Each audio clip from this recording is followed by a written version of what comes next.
Well, thank you very much for inviting me, and thank you for my team, co-author Chris Murphy and my director of research, Christy No. And let's just go to it, and I'm going to just throw up a preposterous number out there. This is the number that healthcare would be saving if we turn all the open surgeries to a minimal invasive OLLIF surgery. And now let me tell you how I came to this number. Now, this is based on our paper that we published about a year and a half ago, and it's online. You can get the details of that. And we are just monetizing the immediate quantifiable differences in the resource utilization. And we are practically comparing OLLIF to TLIF in a case control study of about 70 OLLIF cases and 55 TLIF cases. We are measuring the surgery time, length of hospital stay, cost per minute in the operating room, and cost of average hospital stay per day.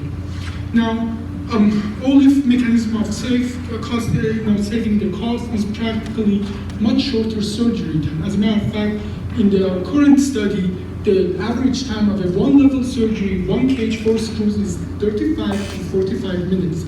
Reproduced every day, every week, as well as shorter hospital stay. Many of those patients go home same day.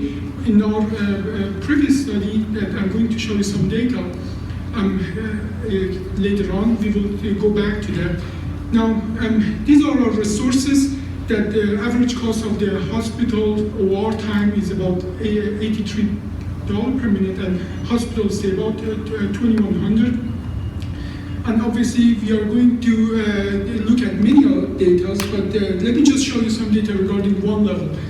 Both operation time in comparing to TLIF study, as well as hospital stay, was cut in half.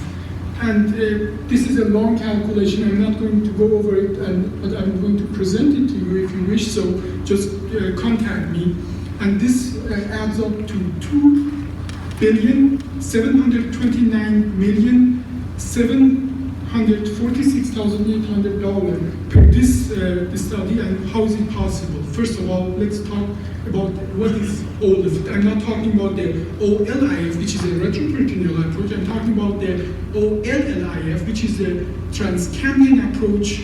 Posteriorly, patient stays in one position, but the last leg of the approach is in retroperitoneal space. So yes, it's a 360 surgery. Now, obviously, we don't cut any of the muscle. Minimal invasive technique is known to us. We don't cut any bone. An approach is a true Cambin triangle that practically make it much faster. Usually, after 7 to 8 minutes, the first cage is in. Now, we have double C-arm, which improve the safety of the surgery. And smart tools are going to use for the discectomy. Yes, we achieved the fusion, and here's the 1-year result. And this is our other study that you can look up online, as well as surgery time cut in half, blood loss 1/10 of the TLF, stay reduced 1.6 in this study, 4.2 in the other study, complication rate lower, osvestry improved, learning curve. I think that's why it hasn't caught up too much, as well as conclusion. I think the real conclusion is this. This can be the next standard of care because it's faster, it's better, has better outcome, less complication, and it's cheaper. Please Google us.